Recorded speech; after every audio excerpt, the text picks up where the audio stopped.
Stop!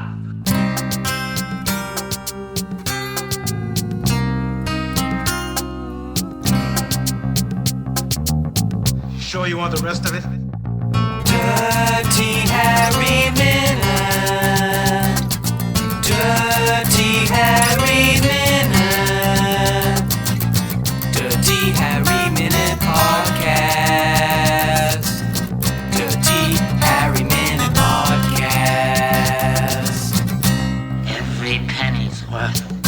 Welcome back to Dirty Harry Minute, the only podcast in the world to review every minute of that 1971 Warner Brothers classic, Dirty Harry. I'm one of your hosts, John, and I'm joined with usual co-host, Trent. Sorry, I had to laugh. Your expression then when you said every, it's just like so much satisfaction. It was fucking gorgeous. Anyway, sorry. Yes, Trent. Glyn is returning. Hello. And our first-time guest, Aliya, stand-up comedian. Aliya, how you going? I'm good. When you said stand up, I was about to stand up. You're like, let him finish. I was like, what do I need to do? Hi, I'm good. How are you? If I had said you're a sketch artist, would you have pulled out pen and paper and started sketching? Absolutely. Absolutely. I follow orders. Which would you prefer to be, a sketch artist or a sandwich artist? A sketch artist or a sandwich artist? Yeah, Subway has I sandwich would want artists. to combine both of those things and sketch sandwiches. That's what I would probably do. Yeah. I actually was a sandwich artist. Really? Yeah. So was I. Yeah, really? Yeah, because my dad had a Subway, so I would be Oh, like... nice. It was my first job out of high school. Wow. How about you? It was when I was in high school. Every now and then I just fill in for people that were not showing up for work. But I would listen. I was a sandwich artiste. Yeah. Did you get your own sandwich artist shirt, or did you have to share it with other people? I didn't get my own shirt. See, I got my own shirt. See, this is what happens when your dad owns the place. You can wear whatever you want, motherfucker. Yeah.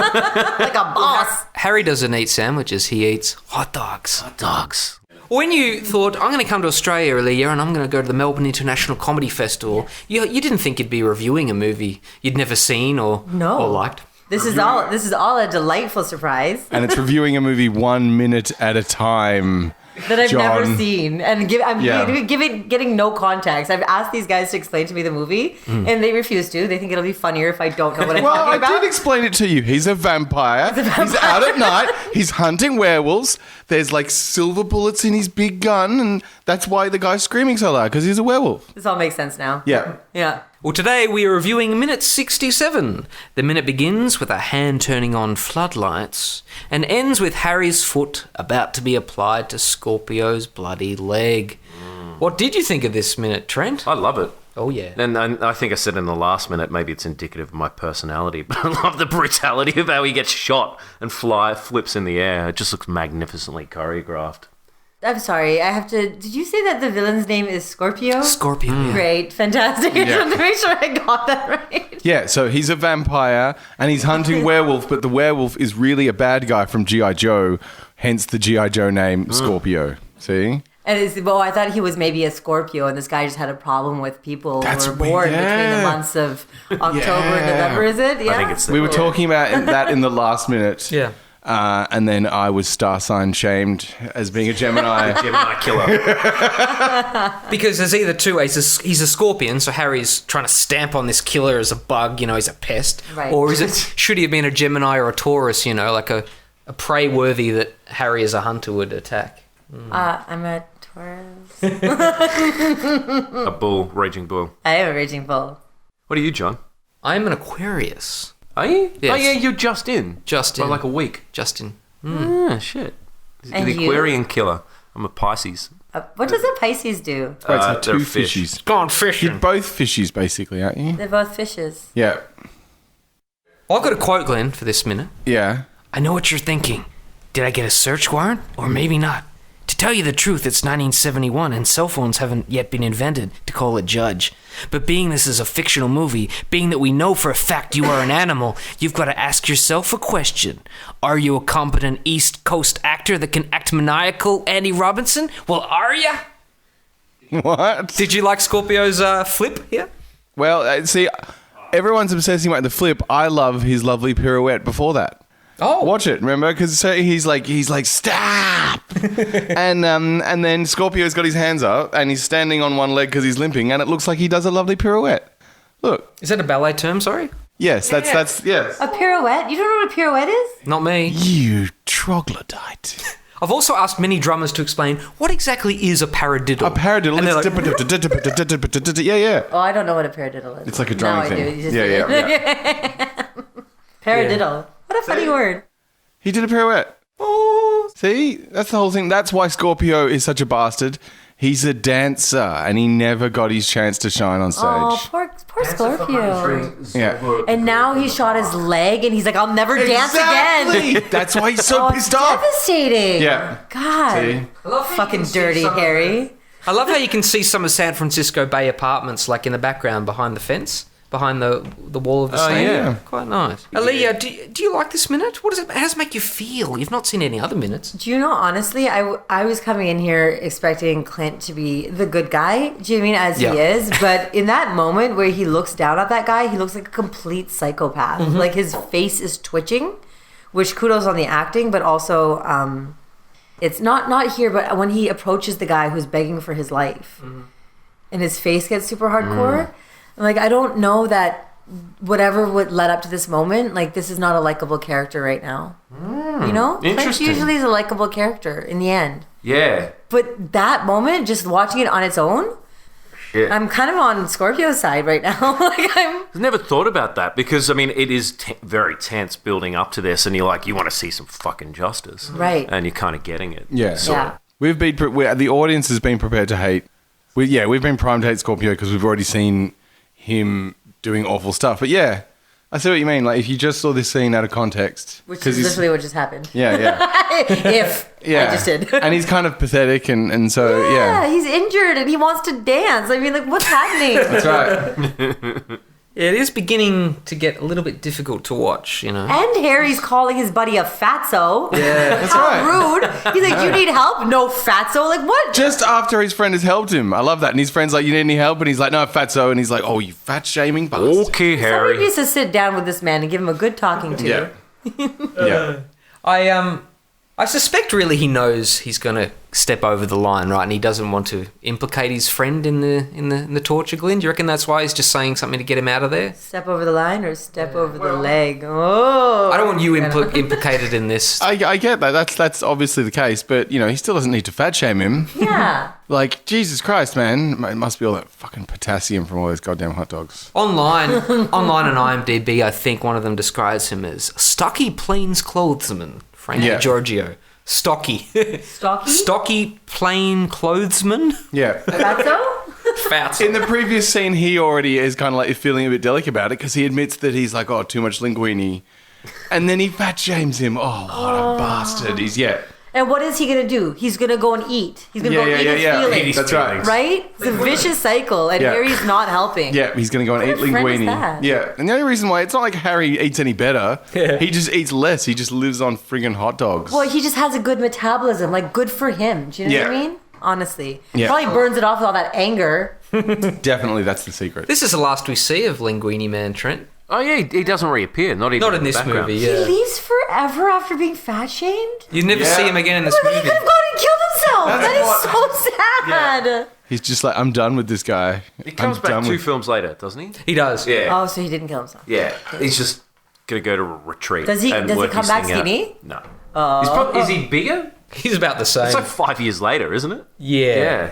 Yeah. Interestingly enough, he's killed in the next movie, and it involves more hurricane fences. But we'll leave that for another minute. Why do you think, Glenn, that Scorpio? Why does he bother surrendering before he does his ballet move? He just realizes, oh, I'm not getting away. Yeah, and so he puts his hand. I mean, he doesn't want to get shot. Like that's the character is definitely scared, and the lights go on, and he's clearly got a gun on him, so he doesn't want to get shot. Scorpio hasn't seen though that Harry's a marksman yet. And I guess, because he's on his own in there and he's got his back to the action, he doesn't know if Harry's alone. Are there witnesses to him resisting arrest and things like that? Perhaps, I don't know, just a thought. Oh. See, as soon as when I first, like, the beginning, whenever I see, like, a villain put their hands up, I'm like, oh, they're up to something. Like, you know, they're going to, like, pretend surrender and then get the person close. And then as soon as they do, they're going to, like, pull out a knife and stab him in the neck, you know? Yeah. But that didn't happen. No, maybe he just wanted to show Harry his sweet dance move. Maybe it did happen. If you'd watched the previous minutes, you'd know. Or the minutes coming next. Maybe. What happens next? Maybe he gets Harry's gun.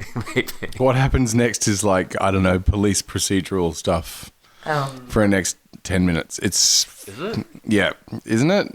Yeah, well, another 4 or 5. What time's the next train? You're not down for the police procedurals? Well, you can't answer this question, Aliya, because you weren't here, but you may know that Linguini Man's not his usual partner. His usual partner is Chico, who is right at this moment in hospital, maybe about to die. We don't know.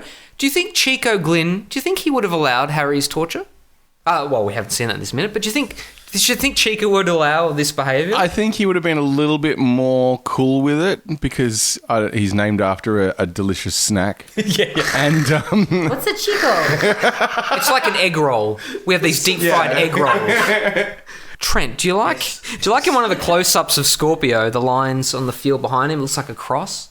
Oh, I never noticed that before. Reading too much into that. But you know what happened last time we spoke about crosses? We went on a massive tangent about David Lynch-style phallic symbols. I never noticed that. It looks almost like it's a bed for him, like he's leaning his head against it. That's just kind of where my brain went.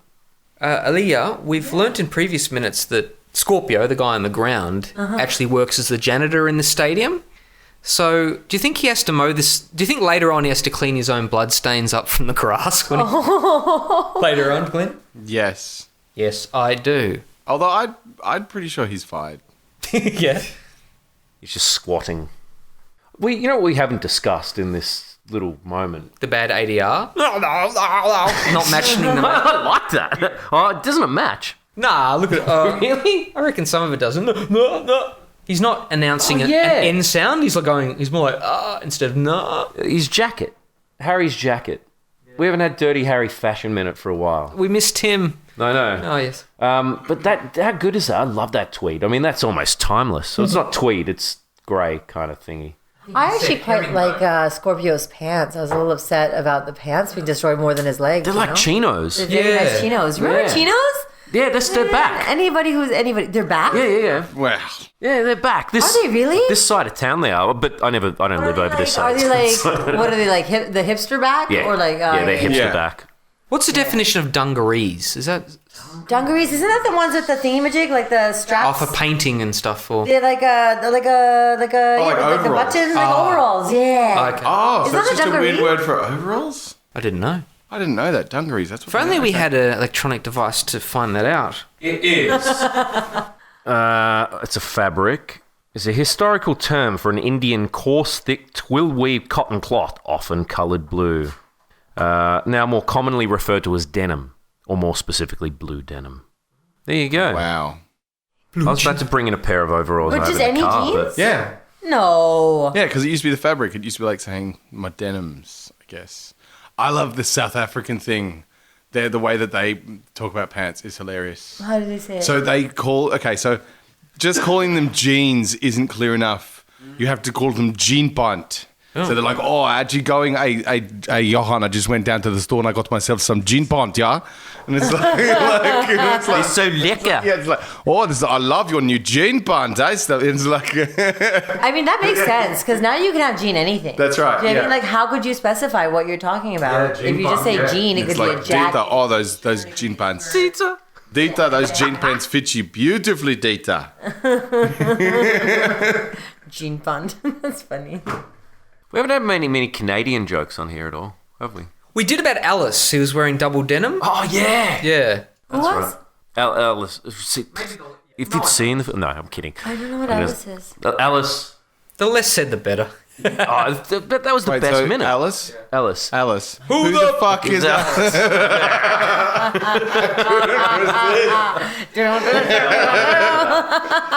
Now, guys, these few scenes have been described by some reviewers as being irresponsible because they have feel-good vigilantism.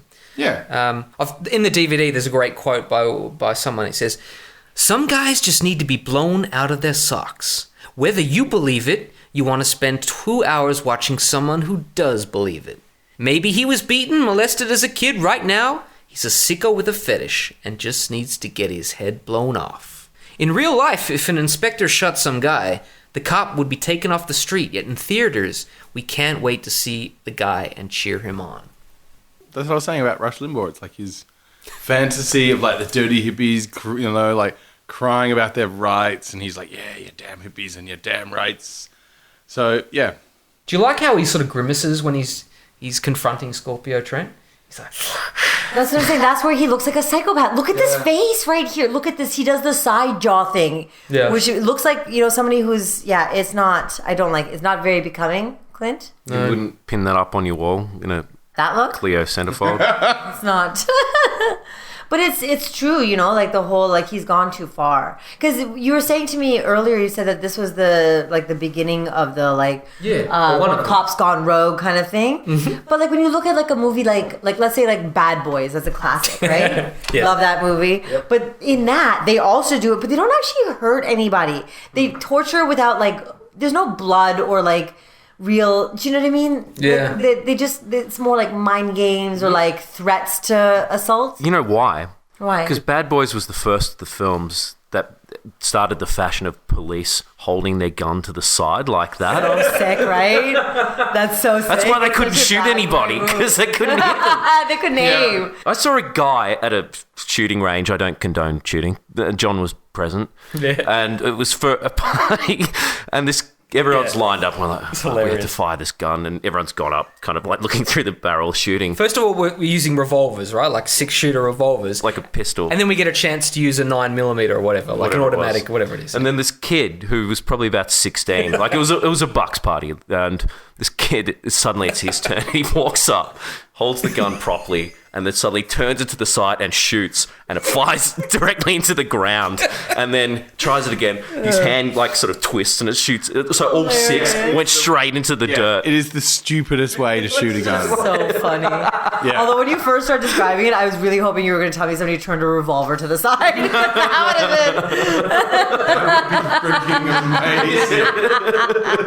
amazing. Glyn, previous guest on the show, Dave, I think you're going to meet with soon. He was known for getting drunk and shouting at the cops in Melbourne at White Night. Remember going, shoot us with your 19th century gun. But now all Victorian cops have Glocks, don't they? What happened to that Dave? That Dave's way more fun than the now Dave. That sounds fucking great. 19th century gun. Got a nice quote here from Clint. Actually torturing the confession out of him. That was my script idea. Most actors conscious of a certain image would be afraid to do that. Now, I don't want my aunt in Des Moines to think I'm a sadist. I give her credit for being intelligent enough to know that I'm just an actor playing a part. Would most people have known he was just an actor? What? Would there be Dirty Harry copycats after this movie, Glyn? He talked to a chair as if it was the President of the United States of America. That's all you need to know about Clint Eastwood. I didn't know if in reality there were Dirty Harry copycats, but there were about a whole industry of films of rogue cops that ripped this off for really the next 47 years. He just comes out and says that he decided that he was going to add this to the script. That's right. And then he just says he's just an actor playing a part. No, he's the writer. He wrote that into his character. Yeah. So he is a sadist. Yeah. He is the one who thought of the idea. Oh my God, Clint. In one sentence, you've completely... Wow. Yeah. My goodness, guys. My goodness. Clint's, I believe, also a long-term vegetarian. Am I right? No, well, healthy eater, yeah. But when he was revising this script with the director Don Siegel, apparently I've been reading in his autobiography that they had affectionate names for him. He called him Clintus, and Clint would always send him over health sandwiches. Not healthy sandwiches, but health sandwiches. So he would call him what now? He would call him Clintus. We all heard what that sounds like, right? Yes. Cool. So he's a vegetarian, so Clint Eastwood... Well, healthy, yeah. All right. Well, IMDb said... Sorry. IMDb said he's a vegetarian, then it must be true. I know, right? What do you think about his brag, Glyn? If I tried that, your head would be splattered over this field. Why does he even have to acknowledge Scorpio saying, you tried to kill me? Not a ballistics expert. That's what I would say to that. I kind of like that. That's like shit talk, right? I like shit talk. I'm a big fan of shit talk, right? You know what I mean? Like somebody tries to call you and you're like, listen, mofo, if I was trying, you wouldn't be alive to repeat these minutes right now. You know what I'm Exactly. saying, right? Like that's cool. Him stepping on his foot right now, or what it looks like he's about to. Thank you. That's a little extra. Yeah. You know? Trent, you love his soft voice when he's delivering this, I do. like he's not going over the top. But where's the girl? Where's the girl? He's just being very calm and matter of fact. And that's what even makes Well, it he's more not being disturbing. calm, but No, he's he's like not calm at all. That's, Calm's the wrong word, he's doing sorry. he's doing the like whisper yell thing that Clint Yeah, Eastwood the does. bubbling thing. Yeah, yeah. It's bubbling Bubbling? inside thing, you know? yeah, almost like so. don't let me cut loose. You know This that? is your last chance Yeah. to, tell me the answer. Now, where's the girl? Yeah, it's like when dads use the quiet angry Oh voice. my god, terrifying, right? Yeah. Quiet before the storm. That's what it is, right? That's what Yeah, it is. it's the terrifying dad voice. Who put the ginger ale in my scotch bottle? I get like that when I'm mad. Like I'm usually a very cheery person, but when I get angry, I get very quiet and my voice gets very deep and I just sound very much like Clint Eastwood does right now. What makes you angry? What makes me angry? You know, honestly, people asking me stupid questions. What's that mean? It's Canadian, so it's like, poutine that is prepared incorrectly. Nickelback. Hate. Nickelback hate. Yeah, hatred of Nickelback. It's like they're a national treasure. Hatred of Bryan Adams. What else? Do we like Scorpio's whining and squealing? Like, does Yes. that make it more okay for Clint to torture him? Honestly, when we were listening to it earlier, it's so badly done. Yeah. I'm like, couldn't they have gotten somebody better to VO that screaming? It's so bad. I get it, but that's what I like about it. You It's like so- the badness? Yeah. You're one of those. I'll meet huh? you halfway. I like it, but I just think the ADR could have been done a bit better, or a few more days of Andy Robinson in the studio, just at the start. What's an ADR again? Automatic dialogue replacement. Yeah. Like just basically going out and re-recording your dialogue to make it sync. Automatic or additional? It doesn't really matter. Oh, yeah. It's automatic. Yeah. Is it? Yeah, I wouldn't have a clue. What movie is this from, Glenn? Blowing away a perp with my 44 Magnum used to mean everything to me. The Naked Guns. Naked Gun. Oh, those movies were... I still haven't seen... I don't... See, this is the thing I was telling you earlier. I just don't watch a lot of anything. But do you remember those movies? What was the ones... with the cops? And then they had... Police Academy? Yes! How did you do that? Oh my god, usually people are like... I love pretty much every movie that Warner Brothers released from the 70s to the late 80s. Maloney? Oh, Mahoney, of course. Another good Irish name. Who would you rather spend a day with, Glenn? Kerry Mahoney or Harry Callahan? Who would you rather be? Mahoney, inside? obviously. Come on. Mahoney knows how to fucking party, man. Yeah, but I don't know, man. I kind of would want to see... Because the thing is, I know how to party. You know what I mean? I don't know how to be a psychopath. So I'd be interested to see what's in Harry's brain. Tackleberry or Captain Harris? Who would you want to hang out with? Yeah, Tackleberry, he's the gun nut in Police Academy. Yeah, yeah. Captain Harris is the Proctor! That guy. Oh, wait. Okay, the police... And then who else? What?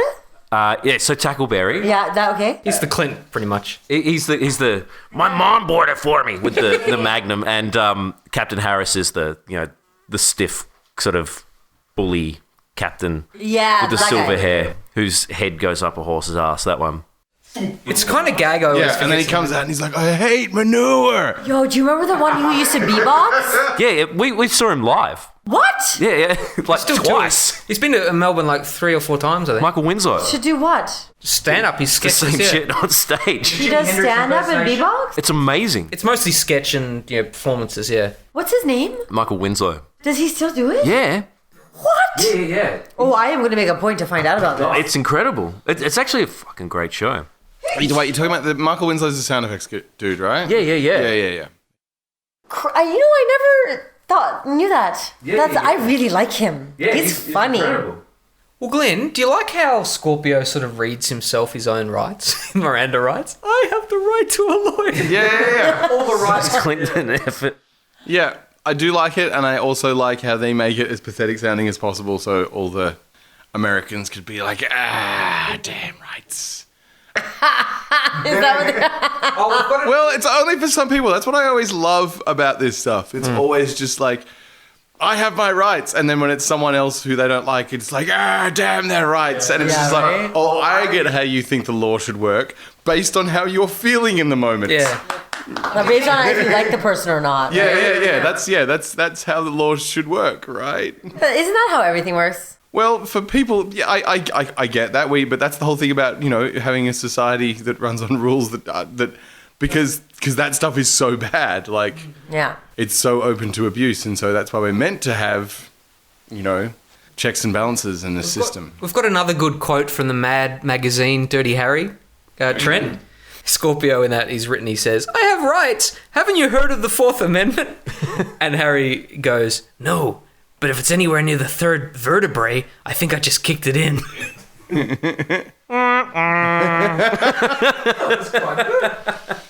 Mad magazine. Well, that's pretty much all I had to say about this minute. It's another prelude to an excellent minute coming up. Did you have any last thoughts, Aliya? Harry, I mean, Clint Eastwood's very disturbing in this for us, isn't he? Yeah. Well, I mean, see, the thing is like you have to understand where I'm coming from. I've not built any relationship with this man right now.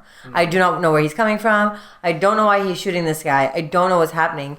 What I do know is that he looks like a psychopath, and he's been unkind to somebody who was helping him, and just called him names and told him to fuck off. Yeah, he surrendered. He put his hands in the air. He did a ballet. He called his buddy a fatso. Yes. Like, I mean, how am I supposed to like him? He has no redeemable qualities so far. Because I've seen him for a minute, and this minute, if this is my first impression, I must say, not so much. Not so much on his side. Kind of siding with Scorpio right now. Exactly. He just wants to dance. That's the whole thing. Exactly. He just wants to dance. And the whole thing about Dirty Harry is that you watch the movie and he's a bit of a bastard. Yeah. Like, I know that we kind of enjoy it and all that kind of stuff, but that's so like that old-timey, like, stoic manliness, and it's like, you don't talk too much and you don't show your feelings, and, you sometimes make mean jokes to your friends and stuff like that, and you just live on hot dogs. When you're watching this, like, is he a likable character at this point? He's likable in a way, but not really. This is the first time in the movie where we're starting to question his methods. Remember, everything else, he's been right. He's had the wisecracks about the Red Cross, and he's out to commit rape, that line. Sorry, the mayor says to him, "Intent to commit rape? How did you establish that?" And he goes, "When a man walks down the street with a butcher knife and a hard-on, I figure he's not out collecting for the Red Cross." Yeah. Anyway, all these little asides, he's like, "Oh man, you're such a great smartass." But we're starting to doubt him. Maybe he's not doing the right thing here. So you just brought me into the moment of doubt. Yes. That's what happened. Because it's actually, it's not that's a good thing. Like, if leading up to the movie, it's like, you remember, what's it called? Breaking Bad. Mm. That was one of the greatest things they did with the film, is that they took a few of the characters and took them from like likable to unlikable and then likable again. And to be able to do that with the character and play with the audience's emotions like that is actually an incredible art, right? So it's a great thing. But watching this moment right now, very unlikable. Very unlikable. Do not like him. Good to know he's a wisecrack, though. Well, that pretty much brings this to a close. Aliya, where can people find you? Oh, everywhere. Everywhere in LA. That too, eventually. I'll be doing a show. Unfortunately, this will be uploaded in a few weeks. Okay, so my show will be over. You'll see the reviews. It'll be amazing. My Instagram. Yes, please read it. At Aliya Comedy with a K. So it's. Do you want to spell it? Yeah, okay, spell it out for us. You don't know how to spell Aliya? Okay. At ALIYAKOMEDY. Wow, I had to spell my head. That was difficult. We'll put a link to it in all the show notes. But many thanks for joining us. Thank you for having me. Yeah. Well, many thanks. Thank you again. Thank you, Glyn, for joining us. My pleasure. And Trent, as ever.